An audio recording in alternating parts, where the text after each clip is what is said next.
Iran की जंग सिर्फ इसराइल से ही नहीं बल्कि इसमें कई आलमी ताकतें और इस्लामी ममालिक इसराइल का साथ दे रहे हैं और ईरान अकेला कई आलमी ताकतों अमेरिका और इस्लामी ममालिक से जंग लड़ रहा है और इस जंग के दौरान इसराइल को शदीद नुकसान भी पहुंचा रहा है। वो कौन से इस्लामी ममालिक और आलमी ताकतें हैं जो इसराइल का साथ दे रही हैं, आइए आपको तफसील से बताते हैं।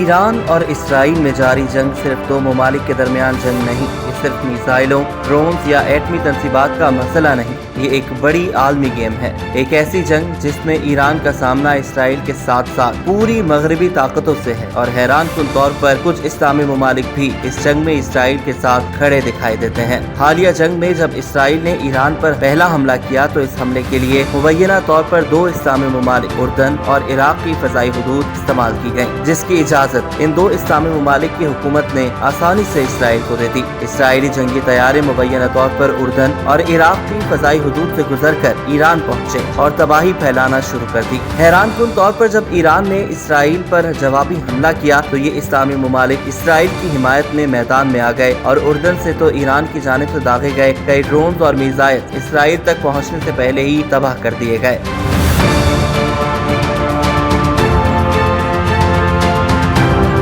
सिर्फ उर्दन और इराक ही नहीं, खत्ते में मौजूद इस्लामी मुल्क शाम भी बशारुल असद की हुकूमत के खात्मे और रजीम चेंज के बाद इसराइल और अमेरिका का साथ देता नजर आ रहा है, जिसकी वाज़ेह मिसाल कुछ दिन पहले शाम के हुक्मरान अहमद शरा की सऊदी अरब में डोनाल्ड ट्रंप से मुलाकात है। इसराइल को सिर्फ फौजी ताकत की हद तक नहीं बल्कि आलमी सिफारती, इंटेलिजेंस और टेक्नोलॉजिकल सतह पर भी वसी मदद हासिल है। अमेरिका हमेशा से इसराइल का सबसे बड़ा हिमायती रहा है। वाशिंगटन ने हालिया बरसों में इसराइल को अरबों डॉलर की फौजी इमदाद दी और जदीद तरीन हथियार भी फराहम किए और यूएन समेत हर फोरम पर इसका दिफा किया। बरतानिया, फ्रांस, जर्मनी और दीगर नेटो इत्तेहादी भी मुख्तलिफ सतहों पर इसराइल की पुष्पराही कर रहे हैं और अब तो भारत जैसे गैर मगरबी ममालिक भी इसराइल के दिफा में खुलकर सामने आ रहे हैं। सिर्फ मगरबी ताकतें ही नहीं, ईरान के लिए सबसे बड़ा सदमा शायद ये भी है कि कुछ अरब और मुस्लिम ममालिक जो माजी में फलस्तीन की हिमायत करते थे, आज इसराइल से सिफारती, तिजारती और हत्ता के दिफाई ताल्लुकात कायम कर चुके हैं।